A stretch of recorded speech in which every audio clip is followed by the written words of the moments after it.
Roberto Marrero es abogado y fue un preso político, indultado por cierto, pero su currículum es mucho más interesante y más largo. Es un abogado y político venezolano de 53 años, fue jefe del despacho de Juan Guaidó cuando el gobierno interino, fue abogado de Leopoldo López, fue arrestado, repito, por el SEBIN, allanada su casa en la madrugada y se lo llevaron el 21 de marzo del 2019 a el Helicoide. Allí estuvo, fue acusado de terrorista y de haber participado en el apagón eléctrico de Venezuela en el 2019. Fue liberado en agosto del 2020. Fundó la Cátedra de Derechos Humanos en la Universidad Santa María. También fue presidente no, secretario de la Asamblea Nacional allá en el 2016 como miembro de Voluntad Popular, amigo personal de Leopoldo López, pero ya no pertenece a Voluntad Popular. Renunció y denunció además que la oposición quería acabar con el interinato y por lo visto lo logró. Aparentemente no solamente fue el régimen venezolano que tanto le molestaba ese interinato, sino según las declaraciones de nuestro conversador de hoy, Roberto, el interinato. ¿Por qué dices eso? ¿En qué te basas? Que por cierto, mucha gente lo dice. Bueno, Napoleón, Dios te bendiga. Un placer, de verdad. Gracias por la entrevista y bueno, de verdad, muy agradado de poder conversar contigo. Bueno, mira, Igualmente. lo que yo digo, yo tuve dos momentos, dos comunicaciones públicas. Una cuando comunico públicamente mi deslinde de BP, y hay algunos señalamientos donde le digo incluso a Guaidó que tiene que revisar si tomar cartas porque había, en efecto, una situación que ponía en riesgo la continuidad del interinato. Y bueno, como en efecto ocurrió. Pero como se ven las cosas en la historia desde el tiempo, no desde quizás desde el momento, sino un poquito de la distancia, la verdad es que muchos factores influyeron ahí en que eso ocurriera. Incluso factores del propio Guaidó cuando decide mantener su precandidatura en las primarias. Y hubo normal de un gobierno parlamentario. Lamentablemente no tenemos esa experiencia en Venezuela, no lo conocemos, pero es normal en los gobiernos parlamentarios que las coaliciones se agrupen y te quiten el respaldo y tengan esas negociaciones, y eso fue lo que ocurrió. Se le dijo que Sí, si él como si quería ser estuviéramos viviendo candidato, los sí, venezolanos en una Venezuela democrática. Sí. en Ujú. un país normal. Es totalmente cierto. Pero la realidad es que se llegó a esa situación lamentable en la que se perdió ese espacio tan importante, que esos 60 países, todo lo que se logró en el 2019 se fue diluyendo. Pero bueno, es parte de la estrategia del régimen, y yo creo que sin duda hay factores de la propia oposición que dejaron de creer en el interinato, hay factores que conspiraron contra el propio interinato, y también hubo falta de visión política en su momento del propio Guaidó, de entender que no debía haber sido candidato y quedarse solamente con el interinato quizás era una solución mejor. A, a vida cuenta, después de casi 2 años de ese hecho, bueno, año y pico, eh, vemos que la candidata es María Corina, hay unas primarias, el interinato no existe, Guaidó tampoco es el candidato. Entonces, haber sacrificado el gobierno interino por una posible candidatura que no se llegó a cristalizar nunca, quizás fue un cálculo político, pero quizás errado. Pero la verdad, Napoleón, es que tenemos todavía mucho que andar. Yo creo que esa experiencia no todo fue negativo. Yo creo que han logrado muchas cosas. Si hay una mesa en Barbados y se está negociando una posible habilitación de la candidata, si se permitió que ocurrieran unas primarias y se está negociando una posible elección libre este 2024, es gracias a todo el esfuerzo de toda la plataforma unitaria y de todos los que no se han vendido o no se han entregado al régimen de Maduro, y eso hay que valorarlo. No es un esfuerzo de una sola persona, es un esfuerzo colectivo que hoy tenemos todas nuestras esperanzas en la candidatura de María Corina Machado. Pero eso no es una cosa que arrancó de un día para otro. Yo le doy crédito a todo el esfuerzo de la Asamblea 2015 y a todos sus diputados, incluido Juan Guaidó, para poder llegar a este momento donde María Corina esté liderando la intención electoral de los venezolanos para conducirnos a la transición a la democracia. Ojalá sea posible. ¿Qué pasó contigo y Leopoldo López? Amigo personal como fuiste desde muchos años de Leopoldo López, fuiste miembro de la dirección del partido apoyado por López. eres considerado como, o eras considerado como uno de los principales operadores políticos y uno de los canales de información más cercanos a López. Fuiste nombrado su mano derecha, cuidador además y asesor de Juan Guaidó. ¿Qué pasó que renunciaste a Voluntad Popular? Bueno, yo sentí, Napoleón, que en algún momento ya el partido, cuando fundamos Voluntad Popular hace más de 10 años, queríamos ser un instrumento para lograr el cambio político en Venezuela. Y para eso requería tomar la vanguardia. Entendimos, después de haber pasado por otros partidos, que hacía falta, que la realidad política venezolana pedía un partido de vanguardia, moderno, nuevo, aunque en la política hablar de nuevo no significa de un tema de edades, es un tema de hacer algo distinto, irrumpir, y de hecho ese partido irrumpió en su momento, pero se fue perdiendo ese impulso inicial quizás, eh, el régimen nos atacó mucho, Voluntad Popular ha recibido muchos ataques, toda la oposición en general, Sí, pero ¿por qué te y bueno, fuiste? porque sentí que ya no tenía la vanguardia y no iba a lograr cambiar el país, que no tenía la capacidad de liderar la vanguardia política de Venezuela. Y además hago un análisis y digo que creo que ningún partido lo tiene, porque en Venezuela no hay partidos políticos como tal, hay los partidos que el régimen permite. Por ejemplo, 20 Venezuela, María Corina no tiene un partido legalizado ante el CNE. A los compañeros de Primera Justicia le quitaron su tarjeta y la engavetaron. A los ADECO le quitaron su tarjeta y se le dieron a otros ADECO. Entonces hay los alacranes. Hay una diversidad de movimientos políticos descabezados en Venezuela, porque partidos políticos como hay, no hay. Si decimos que hay una dictadura, y sostengo que en Venezuela hay un régimen dictatorial, los partidos pierden vigencia en el sentido de que ser yo de un partido con una ideología en particular, y lo que tiene vigencia es unirnos todos. Creo que el camino es unirnos todos en la tarjeta de la unidad, en un solo partido político. Y después, cuando logremos recobrar la democracia, ya habrá tiempo para ideologías políticas y para tener cada quien su pensamiento y su forma de ver la política, esas visiones plurales que Ok, deben haber en todo perfecto, parlamento. pero hasta ahora son esos dirigentes de ayer en especial y algunos de los de los últimos años quienes están dirigiendo la política de la oposición venezolana, quienes están en contacto con presidentes y con diferentes organizaciones internacionales. De manera que no sé por qué estás o te siento tan entusiasmado por la posibilidad de que María Corina, siendo candidata, porque lo más probable es que la habiliten por las presiones internacionales, pero es muy difícil que acepten su triunfo, porque entonces tiene muchas cosas que perder, ¿no? Y muchos años de cárceles que cumplir. Mira, no es primera vez que en una situación complicada se logra una victoria electoral ante una dictadura. Tú sabes muy bien el caso de Chile, las fuerzas políticas y la dinámica en el caso de Sudáfrica, no era fácil, pero ¿qué es lo que ocurre? Nosotros tenemos que organizarnos y hacer todo lo posible, esperando que de aquel lado también vengan las condiciones para dar esa elección. Lo que no parece que hoy va a ocurrir una elección de que nos va a dar Maduro una fecha para que vayamos a ganarle con más del 80% y vengamos nosotros con la factura de 25 años de oposición contra ellos. Pareciera que ellos no ven en María Corina, es alguien que le tienen temor, como le tienen temor a muchos liderazgos de la oposición. Pero sin duda vamos a una transición y hay que empujarla. Que hay que pedir ¿Por la qué fecha de la sin elección. O duda sea, no, vamos a una transición?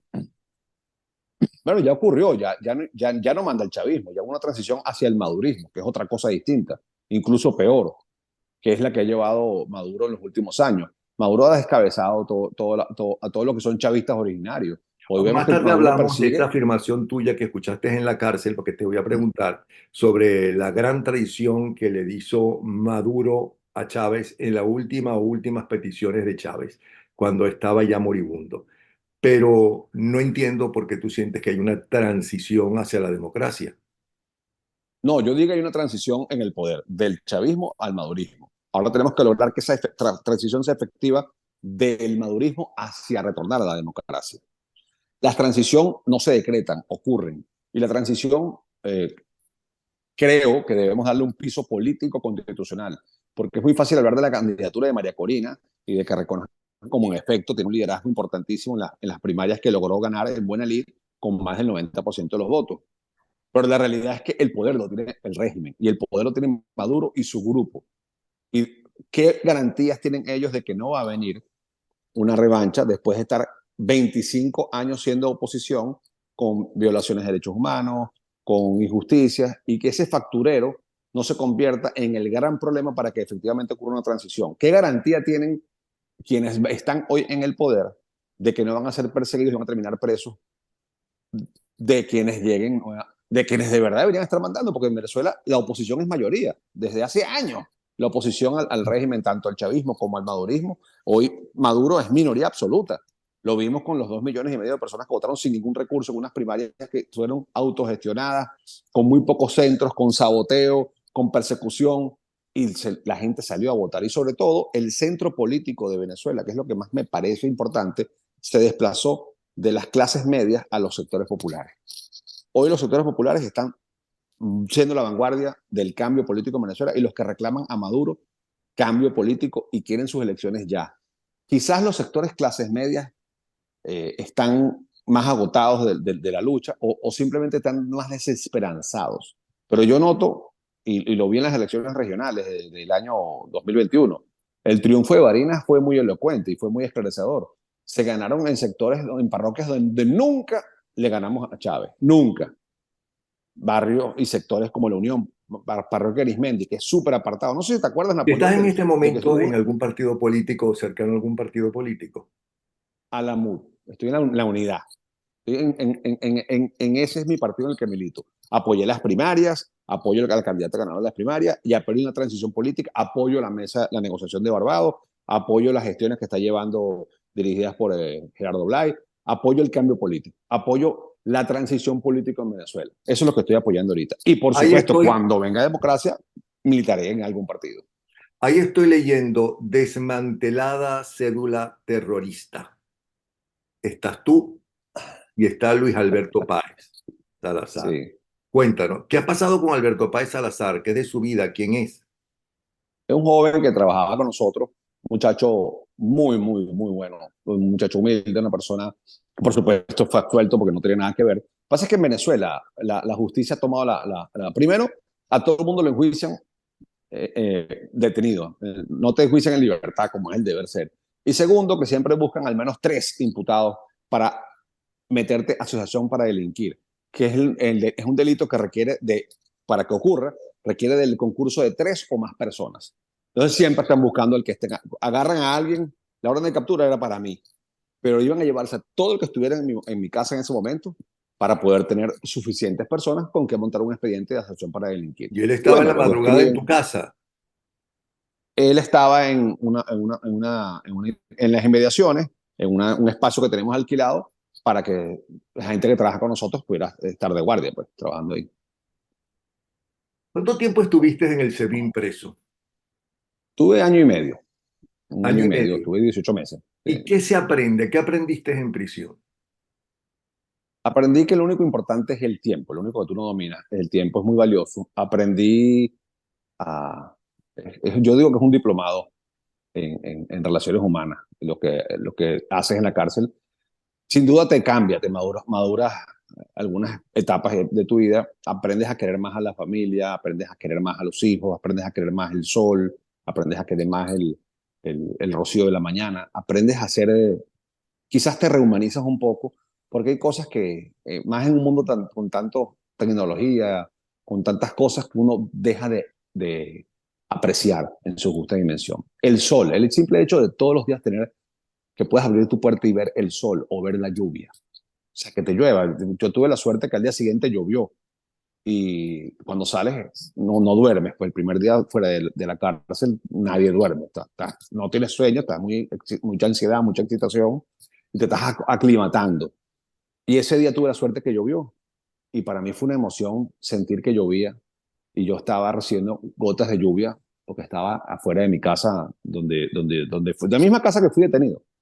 Y empiezas a apreciar más las cosas de la En las vida. Las noches cosas cuando simples de la estabas vida las aprecias más. durmiendo, en las noches cuando uno duerme en prisión, en el SEBIN, ¿se tiene algún sueño recurrente o alguna pesadilla Sí. recurrente? Y te repito a ti, en tu caso lo tenías. Sueñas mucho que te persiguen, que te liberas, que, estás, que, sal, que sales, pero estás como perdido en un laberinto. En muchos sueños yo sabía que estaba preso, soñaba que estaba preso, pero no soñaba que estaba en el SEBIN. Soñaba que estaba en un sitio, pero era distinto, donde había unos límites, donde no me podía salir. Sentía que no me podía salir y era una pesadilla recurrente el tema de estar como en una persecución, más que una persecución, perdido como en un laberinto abierto, no necesariamente tiene que ser el laberinto del Minotauro, un laberinto, un sitio que te pierdes y tratas de salir y no encontrás la salida. Y un día soñé que no me perdí. Un día soñé y me conseguí un amigo de la Candelaria que tenía años que no veía y no era un gran amigo mío, era un amigo cercano, tengo afecto, pero con el que no comparto. Y al mes salí. Y al mes saliste. ¿Cuándo te Sí, al mes salí. enteraste? ¿Cuánto tiempo antes te enteraste que ibas a salir? ¿Y quién te lo dijo? Bueno, mira, me enteré meses antes, había la esperanza de las negociaciones. Cada vez que se van a sentar las negociaciones, uno sentía esperanza. Mira, se van a sentar en aquel tiempo, era en Barbados, era las primeras negociaciones, después vino México. Y cada vez que hablaban de que se iban a sentar, uno como preso se siente, ve como una posibilidad de que lo liberen, pues. Y se hablaba bien de liberaciones y liberan a alguien, entonces tú te emocionas. Y hubo como tres momentos en los que sentí la posibilidad de que había una liberación, sobre todo cuando salió la sentencia de la ONU, y tuve una sentencia del grupo de detenciones arbitrarias de la ONU que me daba la libertad y ordenaba mi libertad inmediata y mi indemnización como preso injusto, un grupo que se llama Grupo de Detenciones Arbitrarias, que calificó mi detención, la de los comisarios Guevara, que todavía están en el SEBIN, la de Roland Carreño, la de Juan Requesén, la de mi propio Leopoldo López. Ese grupo de detenciones arbitrarias de la ONU da como un ente de la ONU, validado por cierto en Venezuela, un convenio que validó el propio Chávez. Sus sentencias, sus decisiones son de obligatorio Sí, pero no cumplimiento en Venezuela. saliste. Pasaba un día y no saliste. Pasaron dos y no saliste. Ah, por cierto, ¿quién te informó de eso? Me enteré el día que se fue Requesén para su casa por cárcel. Ahora, Ese según el día me diario El enteré que País, había según el diario El País, los presos políticos liberados en Venezuela, en casa, están en el limbo. Tú fuiste liberado. ¿Qué condiciones te pusieron?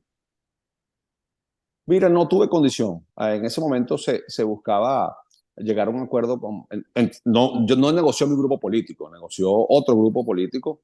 En esa negociación no la llevó mi propio partido, ni siquiera, sino otra parte de la oposición, y buscaban que la oposición participara en las elecciones parlamentarias del 2020. Pero tengo que ser honesto, a mí no me exigieron ser candidato. De hecho, yo recibí llamadas al SEBIN, al teléfono que está en la pared, un teléfono monedero, de esos normales tarjeteros CanTV, y ahí tú recibes tu llamada semanal, y yo recibí llamadas ahí en dos oportunidades ofreciéndome ser candidato para de esa manera buscar la libertad, para inscribirme en las parlamentarias del 2020. Yo agradecí a los compañeros que no estaban en otra torre política, que no comparto, que están muy cercanos ahora o hicieron otro tipo de política con la que no estoy de acuerdo. Agradezco que hayan tomado en cuenta y hayan buscado quizás por la solidaridad o por algún interés político, pero en todo caso era una vía para liberarme. Yo me negué, pero después logré la libertad sin tener que ir a ser candidato, cosa que no la proyecto. Si alguien para buscar su libertad tiene que ser candidato o algo o hacer algo, yo, es muy difícil estar preso, Napoleón. Entonces yo como preso político no puedo cuestionar a ningún preso político que busque la libertad, así sea inscribiéndose en unas elecciones en las que no cree y bueno, ¿Y qué no, partido fue el que pidió tu liberación si no fue Vanguardia Popular? Tengo que entender entonces que ya no eras el amigo que eras de siempre de Leopoldo López, es porque que si no hubiera pedido acuérdate que, voluntad popular o Juan claro, Guaidó. pero no, la tarjeta no la tenían ellos, la tenían los denominados alacranes y señores que tenían la tarjeta o la posibilidad de inscribir por voluntad popular en el 2020, me manifestaron el apoyo y la posibilidad de ser candidato. A cambio de nada. La idea era que siendo candidato lograría mi libertad. Y cuando te llevaron a prisión, ¿qué te preguntaron en los interrogatorios? ¿Qué preguntan ellos? Mira, los tipos me preguntaron por varias personas que se conocía uno al otro. Me trataban cómo fue el tema de Guaidó, cuál era mi relación con Guaidó. Más que nada buscando que tú incrimines, pues básicamente los interrogatorios eran muy básicos. muy básico. Y el expediente mío fue muy burdo. El propio director del SEBIN, que es disidente hoy, que está en el exilio, dijo que fue Maduro quien ordenó mi detención y la siembra de unos fusiles y de una granada. O sea que el caso mío era demasiado burdo. Mi ¿Quién caso era el no tenía director del SEBIN balística. que dijo eso? Christopher Figuera, Mm, un general del ejército. ok. Cuando fuiste preso, el régimen sacó que no solamente eres un terrorista, sino que estuviste robando con Juan Guaidó. Cosa que repitió algunos de la oposición o algunos de los que la oposición que el gobierno se hace llamar de oposición. Era la primera vez que te llamaban ladrón, era la primera vez que te insultaban. ¿Y cuál fue la reacción de tu esposa y de tus hijos frente a mi papá un ladrón? ¿Por qué lo llaman ladrón? ¿Por qué lo llaman terrorista? Cuéntame esa parte privada de ustedes. Ah, y además te Bueno, doy, ¿cómo? voy a dejar de último la parte de mi hijo y de mi esposa. Te voy a dar primero. En el expediente solo figuraba una supuesta conspiración y de unas armas que yo estaba reuniendo con unos señores de apariencia extranjera Sí, pero en para las redes organizar. sonaba, es que es un ladrón.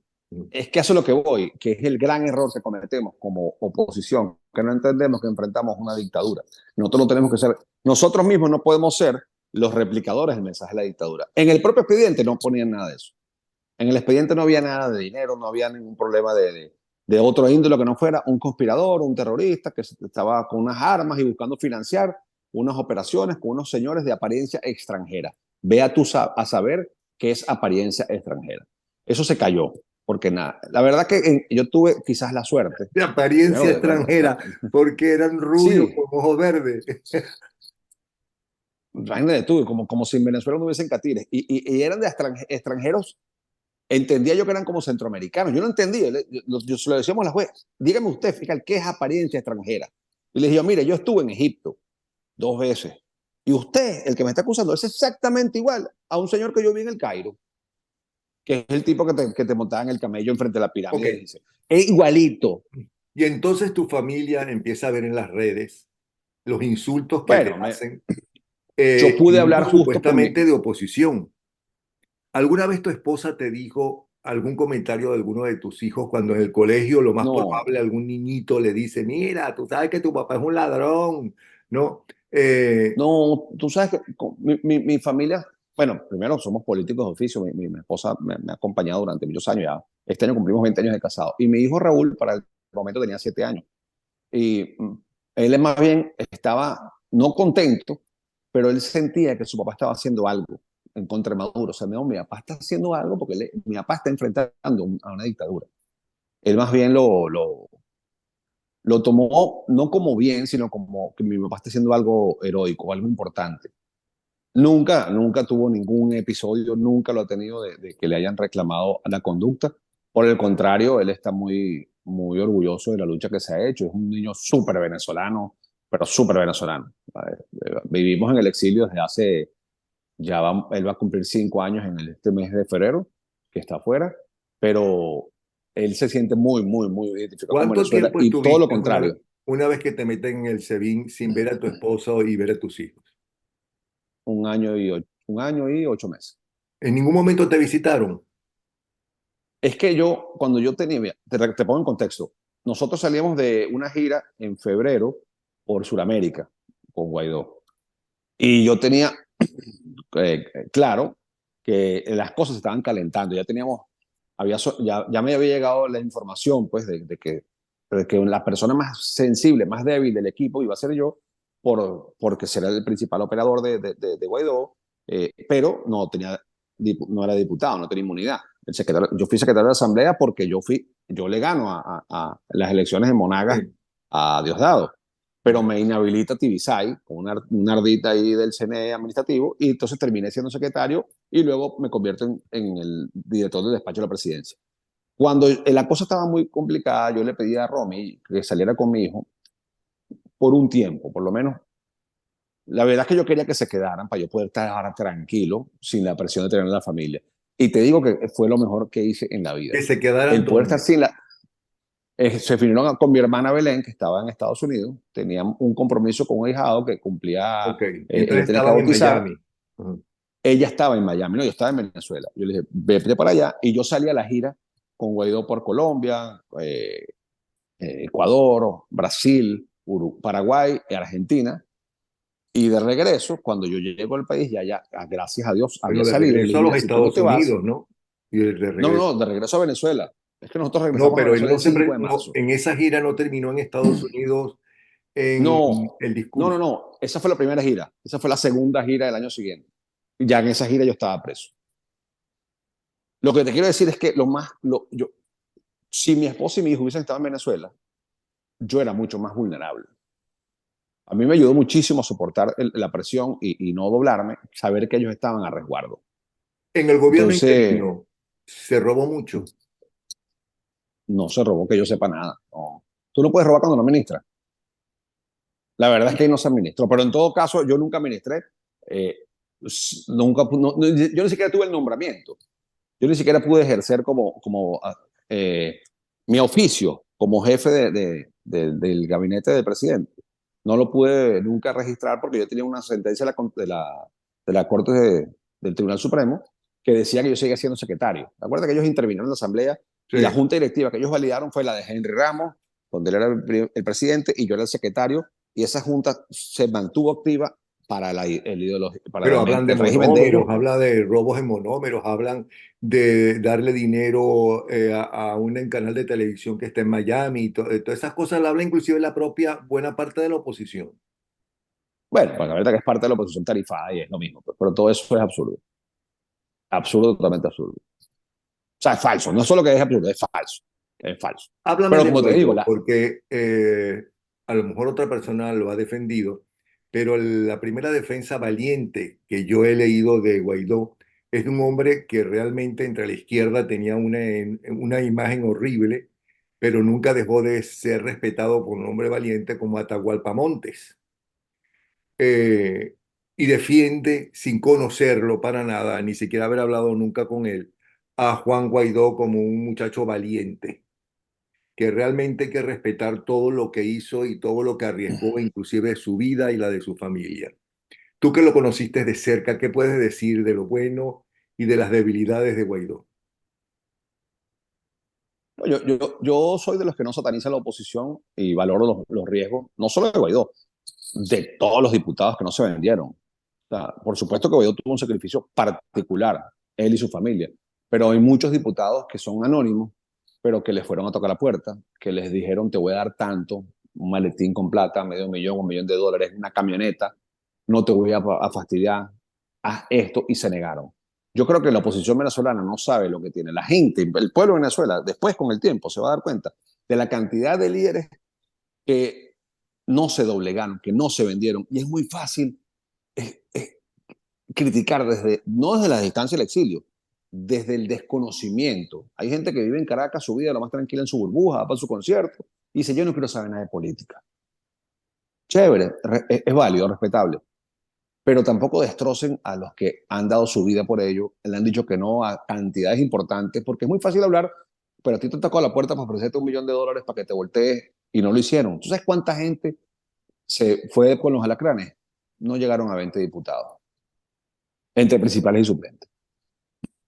Más de 80 y algo de principales, 90 y pico diputados principales permanecieron leales a las filas Estoy de de la acuerdo democracia. contigo y una cosa que realmente me parece preocupante para los luchadores democráticos que creen en partidos políticos y que consideran que una democracia sin partidos políticos no es posible. Yo sí creo que es posible, pero ok, los partidos políticos son importantes.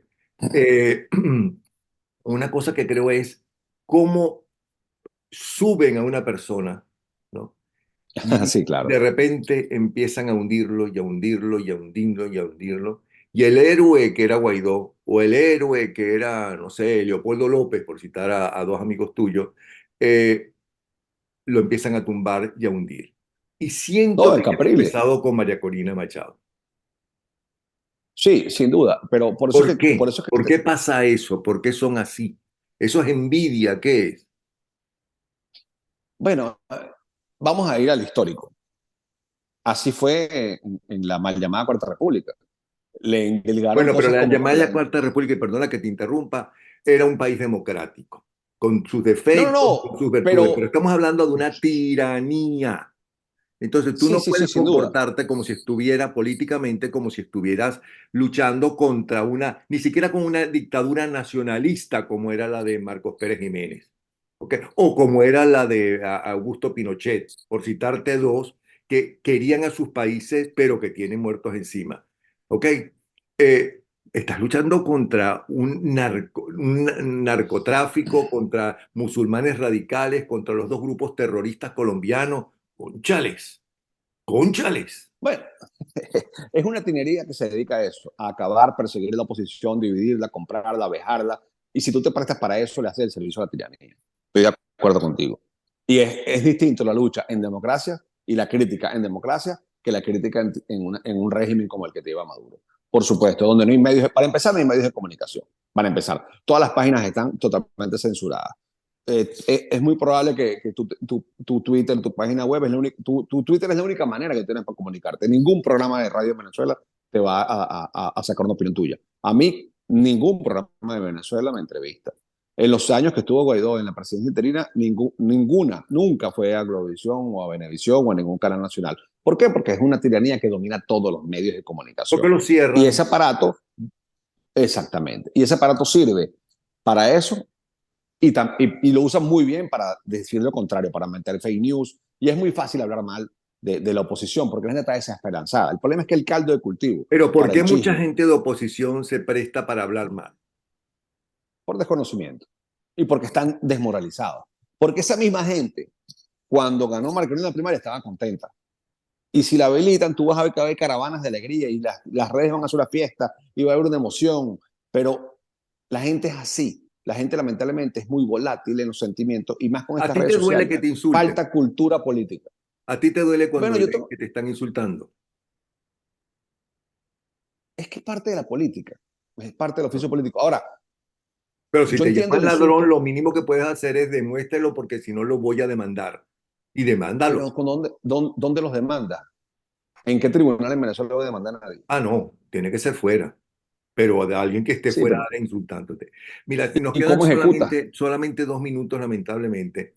Y tú has escrito en un Twitter, ¿ok? Que Maduro traicionó a Chávez en una de sus últimas peticiones cuando estaba moribundo y como buen cobarde, que él siempre fue un cobarde desde el 4 de febrero que se escondió en el Museo Militar y no quiso hablar ni siquiera con la mujer de su vida, Irma Marsman, ¿no? Se aisló por completo.